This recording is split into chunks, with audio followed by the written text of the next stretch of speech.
말씀 구약성경 사사기 9장 50절에서 57절까지입니다.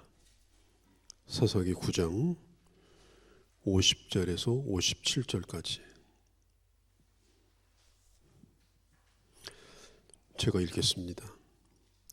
아비멜렉이 데베스에 가서 데베스에 맞서 진치고 그것을 점령하였더니 성읍 중에 견고한 망대가 있으므로 그 성읍 백성 남녀가 모두 그리로 도망하여 들어가서 문을 잠그고 망대 꼭대기로 올라간지라.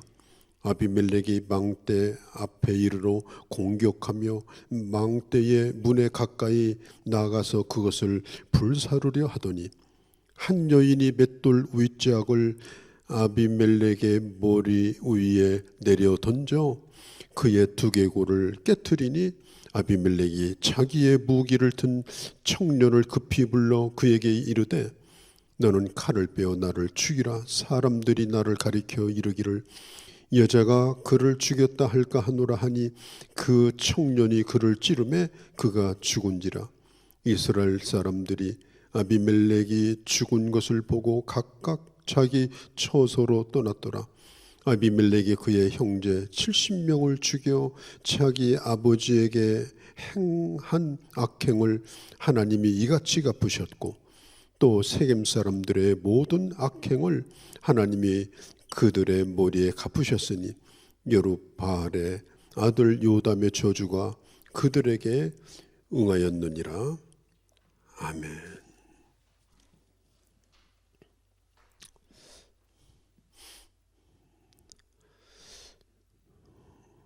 초심이라는 말을 우리가 가끔 씁니다.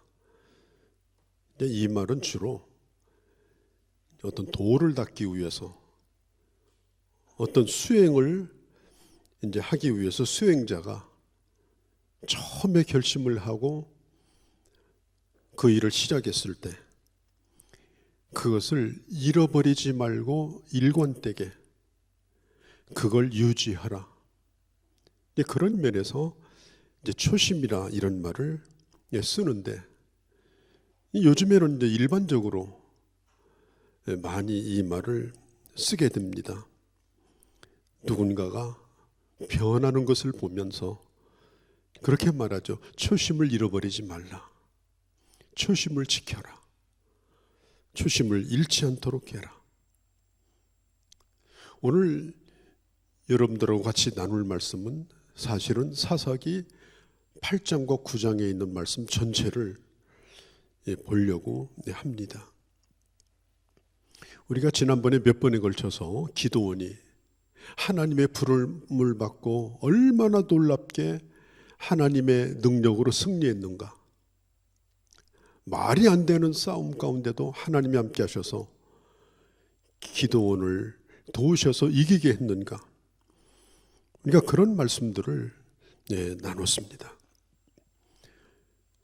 하나님께서 기드온을 처음 부를 때는 얼마나 겸손했는지 몰라요. 나는 못합니다. 우리 집안에서도 작은 자 가운데 하나입니다. 거듭거듭 하나님의 부르심을 거절했습니다. 이건 흔히 말하는 그냥 빼는 것이 아니라 실제로 기드온은 자기 자신이 그렇다고 생각을 했던 사람이에요. 하나님께서 그를 계속해서 설득하니까 거기에 무릎을 꿇고 하나님의 손에 붙들려졌습니다. 300대 13만 5천 그 말도 안 되는 전쟁을 치르면서도 기드온의 300용사는 피 한 방울 흘리지 아니하고 이 적진을 함락시켰습니다.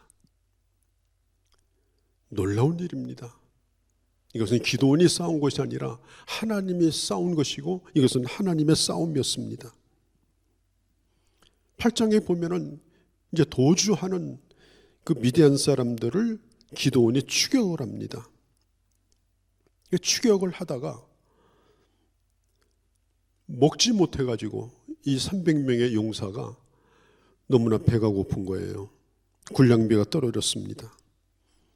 숫곳이라고 하는 곳을 이제 지나가다가 그 지역에 있는 사람들에게 우리에게 좀 먹을 것 좀 달라.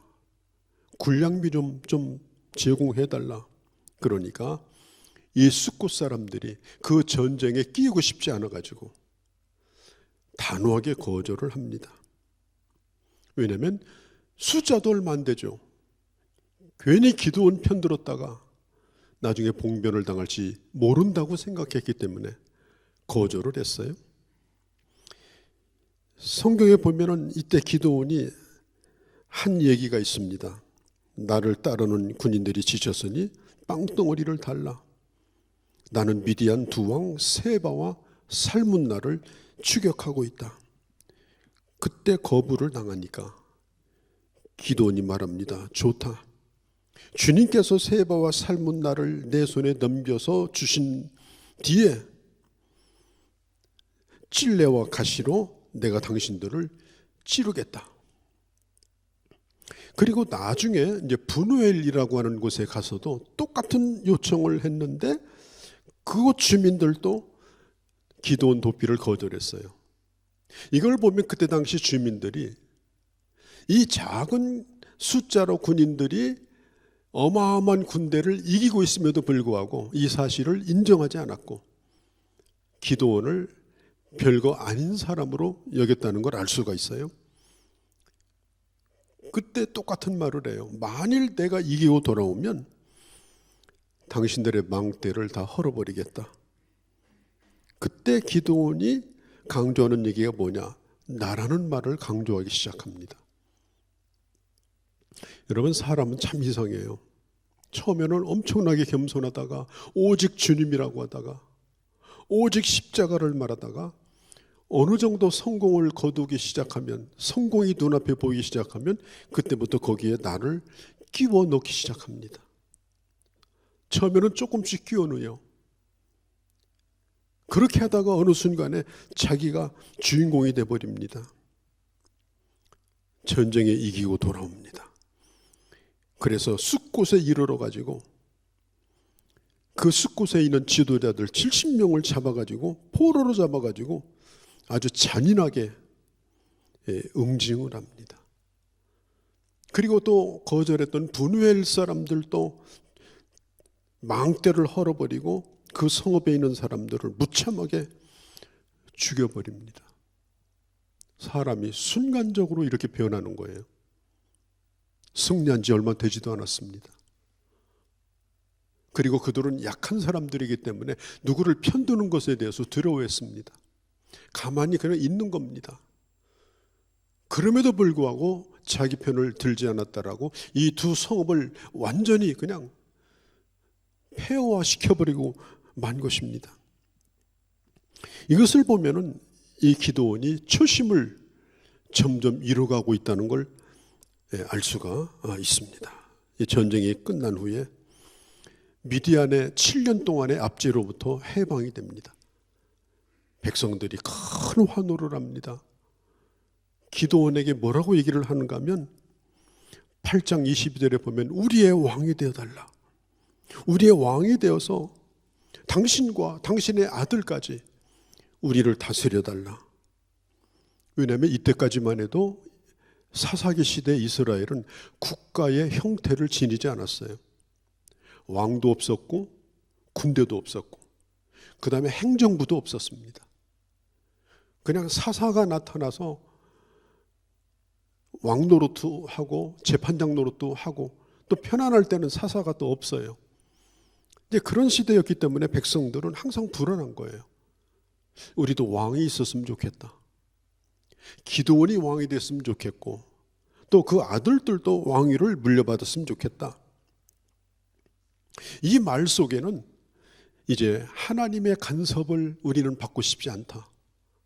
사람의 간섭을 받고 살지언정 하나님의 간섭은 너무나 힘들다. 이런 생각이 순멸해 있었어요. 그때 기드온이 아주 멋진 얘기를 합니다. 나는 결코 여러분들을 다스리지 않을 것입니다. 그리고 내 아들들도 여러분들을 다스리지 않을 것입니다. 얼마나 멋진 말이에요. 미국의 조지 워싱턴이 그 일화가 나오는데요. 조지 워싱턴 시대에는 영국이 그 아메리카를 식민지로 삼고 있을 때예요. 그래서 영국과 그 미국이 전쟁을 치릅니다. 그래서 영국을 이기고 미국이 이제 독립을 하게 돼요. 독립전쟁을 치르고 나서 그때의 국민들이, 그때 당시만 해도 영국도 왕제였으니까 왕정 정치였거든요. 그러니까 워싱턴에게 국민들이 얘기합니다. 당신이 우리의 왕이 되어 주십시오. 그때에 워싱턴이 왕이 된들 누가 탓할 사람도 없어요. 워낙 백성들의 지지를 받았기 때문에. 그런데 워싱턴은 그 제안을 거절합니다. 왜냐하면 워싱턴은 그때 당시 이 미국이라는 나라는 영국과는 달리 공화제, 민주국가가 되어야 한다라고 하는 생각을, 그런 신념을 가지고 있었기 때문에 그는 그것을 거절을 했습니다. 그것이 오늘 이 미국이 된 매우 중요한 원인이 된 거예요. 이 기도원도 정말 출발을 잘했어요. 겉으로 볼 때는 이 조지 워싱턴처럼 위대한 결단을 내리는 것처럼 보였습니다. 그런데 그 다음 상황을 보면 좀 고개가 갸우뚱해져요. 왜냐하면 왕이 되지 않겠다라고 그는 자기 고향으로 물러났습니다. 그런데 사람들을 시켜서 이렇게 말해요. 전리품 가운데 얻은 귀고리 하나씩을 내게 헌납을 해달라. 13만 5천 명을 물리쳤으니까 얼마나 많은 전리품이 있었겠습니까? 기도원이 얘기합니다. 그 전리품 가운데 금귀고리를 내게 달라. 그래서 무려 20kg이 넘는 금을 기도원이 선물로 받게 됩니다. 자, 거기까지는 괜찮아요. 그냥 은퇴하고 조용하게 그냥 물러났다면 아마 그의 이름은 역사에 기록되는 이름이 되었을 것입니다. 그런데 그가 금을 녹여서 뭘 했느냐? 금신상을 만들어서 자기 동네에다가 두었습니다. 여러분, 이 기도원의 별명이 뭐냐면 여룻바알이에요. 하나님께서 기도원에게 바알의 신전을 파괴해버려라. 그러니까 기도원은 바알의 신전을 파괴했던 사람이에요. 그런데 지금 하나님의 은혜로 전쟁에 이기고 나니까 그는 금을 원했고, 그리고 그 금을 가지고 뭘 했느냐? 자기가 친히 무너뜨렸던 그 우상을 자기 손으로 만들었어요. 그리고 자기가 사는 곳에 그걸 세웠습니다. 그리고 거기서 호호식하면서 살았어요. 마치 말년의 기도원의 모습은 뭐와 똑같았느냐? 사이비 교주의 모양과 비슷한 생활을 그는 했습니다. 뿐만 아니라 그가 전쟁이 끝나고 나서 얼마나 많은 아내를 두었는지 자식이 무려 70명이 됐습니다. 70명의 자식을 두려면 여인들이 몇 명이나 있어야 되는가요? 그는 자기 스스로 왕이 되지 않겠다고 얘기를 했고 고향으로 내려갔는데, 그는 실제로 왕이 되고 싶지 않은 것이 아니라 왕으로서 가지는 부담감, 왕의 책임감, 이런 것들로부터 자유로우면서 자기가 누리고자 하는 것들, 자기가 얻고자 하는 것들에 대한 야망, 그런 욕심, 이런 것들이 있었던 것입니다. 그가 진정으로 하나님을 의지하여 왕이 되기를 사양한 것이 아니고 책임보다는 승리자로서 많은 것을 평생토록 누리고, 뿐만 아니라 하나님이 아닌 우상을 섬기는데 앞장을 서고 말았어요. 이제는 여룻바알, 바알을 무너뜨린 자가 아니라 바알의 숭배자로 그는 전락하고 말았습니다. 8장 32절에 보면은 기도원의 마지막에 대하여 이렇게 말합니다. 요아스의 아들 기드온은 나이가 많을 때까지 잘 살았어요. 죽어서 아비에셀 사람의 땅 오브라에 있는 그의 아버지 요아스의 무덤에 묻혔더라. 그리고 어느 누구도 기드온의 죽음을 애통해하거나 그를 기억하는 사람이 없었고, 그는 백성들로부터 잊혀진 사람이 되어버리고 말았습니다. 여러분, 사람이 절박할 때, 그리고 뭔가를 얻어내야 되고, 그리고 사느냐 죽느냐 이런 문제에 부딪혔을 때는 아무것도 보이지 않습니다. 하나님만 보입니다. 하나님이 어떤 걸 요구하셔도 그대로 합니다. 그러다가 뭔가를 이루기 시작하면 그때부터 자기가 커져요. 배가 부어오르기 시작해요. 눈이 점점점 높아지다가 이제는 발바닥이 땅에서 떨어져서 날아다녀요. 모든 사람이 자기를 바라보기를 원합니다. 오늘 이 기드온도 개인적으로 보면은 대단한 성공을 거둔 사람이었는데, 그러나 그의 마지막을 보게 될 때 그는 매우 아쉬운 인생을 살았다. 자기만을 위해서 한 거예요. 자기만을 위해서. 그리고 내 후대가 어떻게 될 것인가. 여러분, 자식을 70명이나 놔놓으면 그 자식은 누가 책임지는 거예요? 그리고 부인이 여럿 있었겠죠? 그러면 그 가정은 무슨 가정이 되는 겁니까? 자기가 그렇게 살아서 그렇게 많은 자식들을 두고 이렇게 복잡하게 자기 가정을 만들었으면 자기가 죽은 다음에 어떻게 됐을 것인가? 한 번이라도 생각을 해야 될 거 아니에요. 그런데 그는 오로지 자기가 살아생전에 열심히 누리고 마치 사이비 교주와 같이 호화호식 누리면서 사는 그것이 그의 전부였어요. 그리고 그 자녀들에게 그걸 물려줬습니다. 8장에 보면 그 자녀를 키우는데 8장 20절에 보면요, 미디안의 두 왕이 아까 얘기했죠, 살문나와 세바라고 했는데 그 아들 에델이 큰 아들이에요. 아직 어립니다. 기드온이 미디안을 이겼을 때는 자식들이 어릴 때예요. 근데 어린 아들에게 칼을 줘요. 그리고 네 손으로 저자들의 목을 치라고 말합니다. 성경에 보면은 그 아들이 벌벌벌 떨면서 그 목을 치지를 못합니다. 그 자식들에게 폭력을 가르쳐주고 잔인함을 가르쳐주고 무자비함을 가르쳐줍니다. 남자가 돼가지고 그것도 못하느냐? 너는 내 대를 이을 자다. 그런 메시지를 그 자식들에게 주었습니다.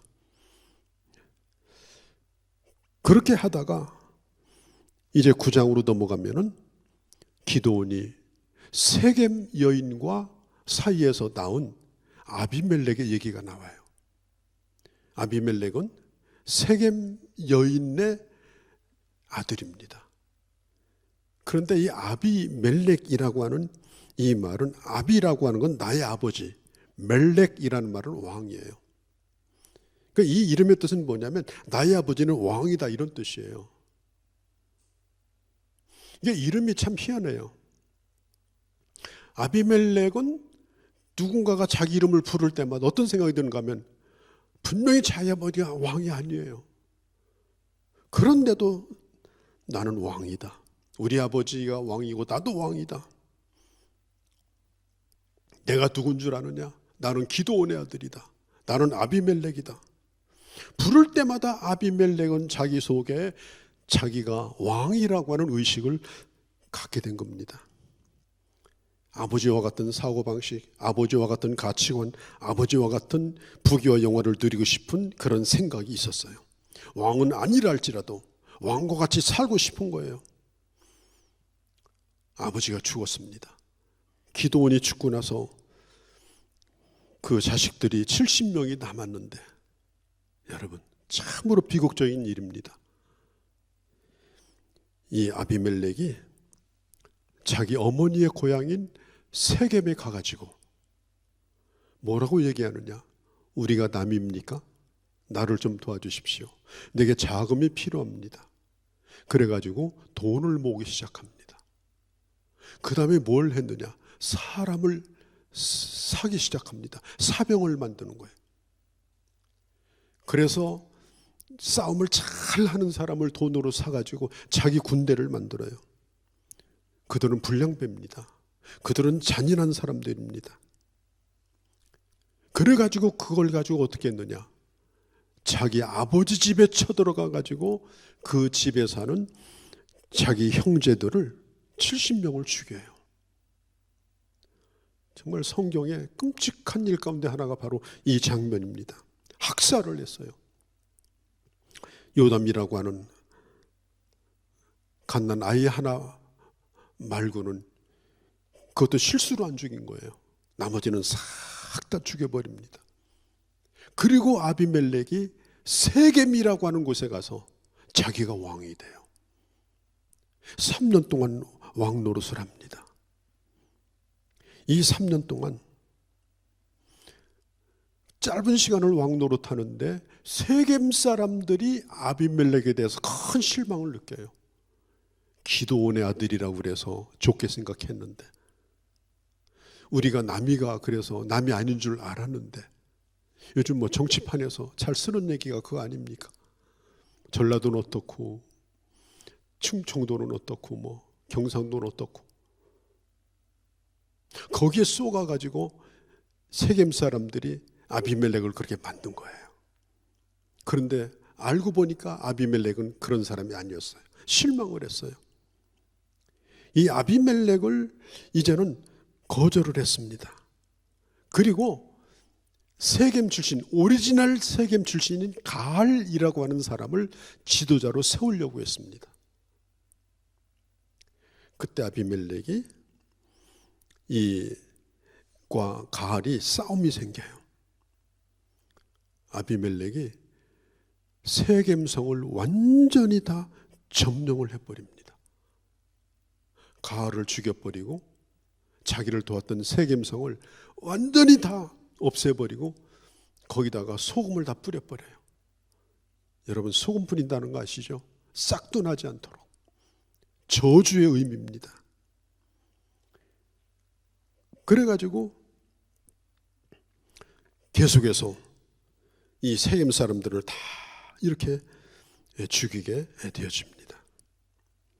이제 소금을 뿌리고 나서 그 대세를 몰아가지고 더베스라고 하는 곳으로 아비멜렉이 또 쳐들어가요. 그때에 거기 살던 사람들이 큰 망대 안에 다 숨어요. 그 망대에서 불을 지르든지 쳐들어가면 꼼짝없이 다 죽습니다. 그때 망대 위에 있는 한 여인이 오늘 읽은 말씀이에요. 맷돌 위짝 하나를 가지고 밑에 자기들을 죽이려고 망대 밑에까지 온 이 아비멜렉을 향해서 맷돌짝을 던져버려요. 그때에 그 맷돌짝에 맞아가지고 아비멜렉이 거기서 죽게 됩니다. 그는 죽으면서 내가 여자의 손에 의해서 죽었다. 나는 그런 얘기 듣고 싶지 않다. 그래서 자기 옆에 있는 부하에게 나를 죽여다오. 그러면서 아비멜렉은 결국 3년이라고 하는 짧은 그런 기간 동안 권세를 누리다가 결국은 비참하게 망하게 되어집니다. 오늘 읽을 말씀에 보면 55절에 이스라엘 사람들이 아비멜렉의 죽은 것을 보고 각각 자기 처소로 떠났더라. 아무 일 없어요. 누구도 아비멜렉을 애통하거나 찾거나 아쉬운 사람이 없었어요. 그의 아버지가 죽었을 때도, 그의 아들인 아비멜렉이 죽었을 때도 누구도 섭섭하고자 하지 않았습니다. 그냥 마치 한때 태풍이 지나간 것처럼, 한때 회오리 바람이 지나간 것처럼 사람들은 다 뿔뿔이 흩어져서 자기 갈 곳으로 가버리고 말았고, 누구도 기드온과 그리고 그의 아들들을 기억하는 사람이 없었습니다. 오늘 우리는 우리의 가정을 생각하고 또 내가 책임 있는 한 사람으로서 나는 어떤 사람인가, 우리 스스로를 우리는 생각해 봅니다. 오늘 우리는 나는 정말 저 사람처럼 살아야 되겠다, 저게 내 롤모델이다, 그런 사람은 참 드뭅니다. 저게 뭐야, 저래서는 안 되는데, 그런 부정적인 모델, 그런 우리를 몸서리치게 만드는 부정적인 사람들, 그런 모델은 여기저기 참 많습니다. 나도 저 사람처럼 예수 믿어야지. 내게 좋은 방향을 제시해주고 빛을 비춰주는 그런 사람이 별로 없다는 것이 오늘 이 시대 비극입니다. 예수 믿지 않는 사람들이 교회에 들어와서 오자마자 예수님 만나는 사람은 없습니다. 교회 들어오자마자 안내하는 사람을 만나고 구역장을 만나고 나보다 먼저 예수 믿은 사람을 만납니다. 그리고 그들이 끼치는 영향을 받습니다. 그리고 그들이 하는 걸 보면서 나는 저런 예수를 믿지 않겠다든지 아니면 나도 예수 믿겠다고 결정을 하고 예수님을 만납니다. 군대 가면 짬밥이라는 말이 나와요. 저도 그 얘기가 뭔지 잘 몰랐거든요. 이 작대기 하나가 2등병이에요. 작대기 둘이 1등병이고. 그런데 참 놀라운 건요, 쫄병 때 보면은 이 병장들, 이 고참 상병들, 그 사람들은요 뭐든지 잘해요. 뭐든지. 총도 잘 쏘고 달리기도 잘하고, 심지어 그냥 패침받아 가지고 구두 광 내는 것도요 질이 달라요. 신발 광 색깔이 달라요. 고참은 청소도 잘해. 그래서 짬밥이라는 말을 하는 거예요. 자, 그러면 한번 물어봅시다. 여러분들이 교회 짬밥을 몇 년 먹었습니까? 여러분들의 교회를 떠나든 지가 얼마나 됐습니까? 교회도 이래야 됩니다. 내가 먼저 교회를 나왔고, 내가 먼저 신앙생활을 했고, 내가 잘하건 못하건 간에 내가 먼저 여기에 와 있으면 내 신앙의 연륜과 내 신앙의 수준이 비례해야 됩니다. 신앙생활을 오래 했지만 내 자신이 긍정적인 모델이 되지 못하는 것은 누구의 책임이 아니라 바로 내 책임인 것입니다. 나만 따라와. 나와 같이만 하면 예수 잘 믿는 거야. 이 말을 하기에 부끄러우면은 그것은 우리가 잘못한 것입니다. 자녀를 둔 아버지로서, 어머니로서, 그리고 한 교회 안에서 거룩한 가정을 이루어서 신앙생활을 하는 공동체 안에서의 믿음의 가족으로서 우리는 이 기드온의 자손들, 그 비극적인 얘기를 들으면서 우리는 두려움을 느끼게 됩니다. 나는 지금까지 어떻게 살아왔고, 그리고 나는 내 아이들에게 어떤 것을 유산으로 물려주겠는가? 내 아이들이 내게서 보고 배운 인생의 방식, 내게서 보고 배운 신앙의 방식들이 정말 내 아이들에게 거룩한 하나님의 사람으로서 영적인 유익을 끼치겠는가? 아니면 썩은 웅덩이에서 허우적거리게 만드는 그런 우리는 아니었는가? 여러분은 여러분 자녀에게 뭘 물려주고 싶습니까? 우리는 예수 믿는 사람이고 하나님의 자녀입니다. 내 자녀에게 물질을 희망하고 사는 것이 아니라 내 영혼에 모든 것을 걸고 내 이기심으로 사는 것이 아니라 주님이 말씀한 대로 정말 이웃을 위해서 헌신하고 눈에 보이는 것보다 보이지 않는 것을 더 귀히 여기고 세상이 전부라고 말하지 아니하고 언제나 하나님의 나라를 바라보면서 살아가는 그 모습, 그것을 자녀들에게 유산으로 여러분 물려줘야 되지 않겠습니까? 진정으로 행복한 것이 뭔가? 그래서 자녀들도 나도 저렇게 행복하게 살고 싶다고 돈 천만금을 물려주는 것보다 그런 가치와 그런 신앙을 물려주는 것이 여러분 더 귀한 겁니다. 솔직히 얘기해서 돈 열심히 벌어가지고 돈 안 쓰고 저축해서 돈 모으는 건 그건 정말 쉬운 거예요. 그게 무슨 지혜가 필요합니까? 열심히 모아서 안 쓰면 모아지는 거지. 대답 간단해요. 그거 훌륭한 것도 아니에요. 누구나 다 그렇게 살면 돈 모아서 약간씩은 자식들에게 물려줄 수 있어요. 그게 어려운 일은 아닙니다. 중요한 건 뭐냐면은 그 자식에게 신앙을 물려주는 거. 하나님의 사람으로 살아가는 것이 뭔가를 물려주는 거. 진정으로 내가 만족하고 행복하게 살아가는 것이 뭔가는 걸 물려주는 것.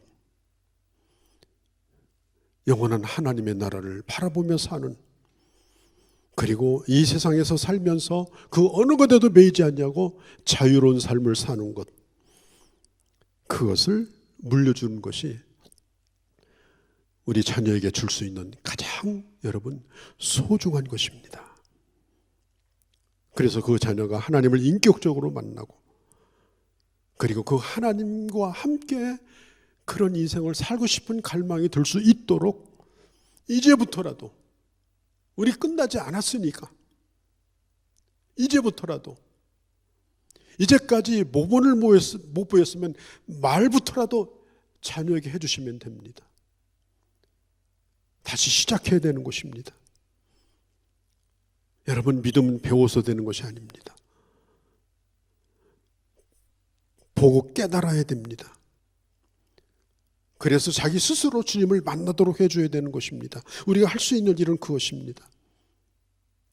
아이들을 부지런히 학원 보내면서 아이들 교회 학교에 나오는 것이 그걸 시간 아깝다고 생각하고 이러면 그 아이가 커서도 똑같이 그 아이를 그렇게 할 거예요. 그때 부모가 뭘 선택하느냐, 그게 중요한 거예요. 무조건 너는 교회 가라. 너는 무조건 잘하는 거다. 그래서 교회만 갔다 오면 최고로 그 자녀를 대접해주고, 교회만 갔다 오면 가장 잘했다고 말해주고, 교회만 갔다 오면 공부 못해도 최고라고 말해주고, 이러면요 그 아이가 주님을 사랑하는 것이 가장 중요한 거구나, 그걸 가슴에 새기게 되는 거예요. 그리고 그 아이가 그렇게 자라나는 거예요. 그 부모의 조그만 태도 하나가 일생을 결정하는 겁니다.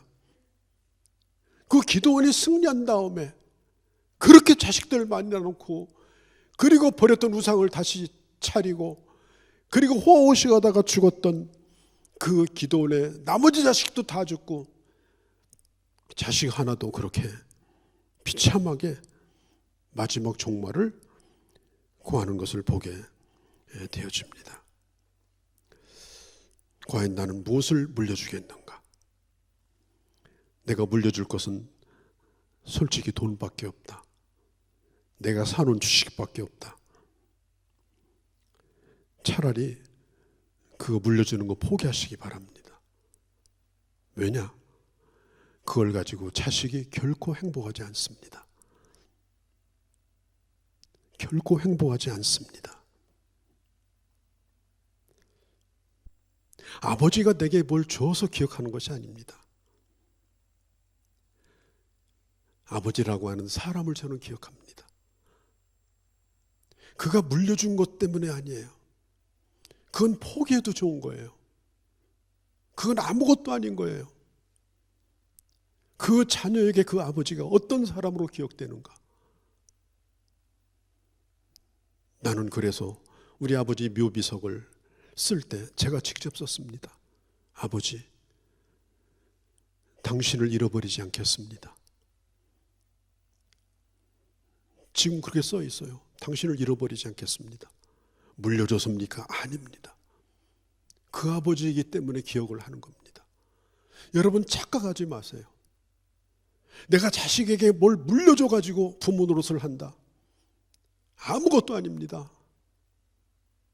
내가 하나님의 사람으로 보이지 않는 유산을 물려줄 때 한때 성공한 사람이 아니라 끝까지 하나님의 사람으로 살다가 죽는 사람으로 그렇게 살다가 가는 것, 그것이 바로 우리가 물려줘야 될 가장 소중한 유산인 것입니다.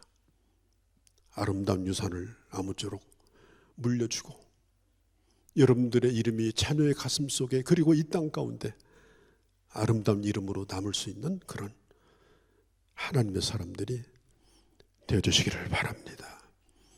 거룩하신 우리 아버지, 저희를 불쌍히 여겨 주옵소서.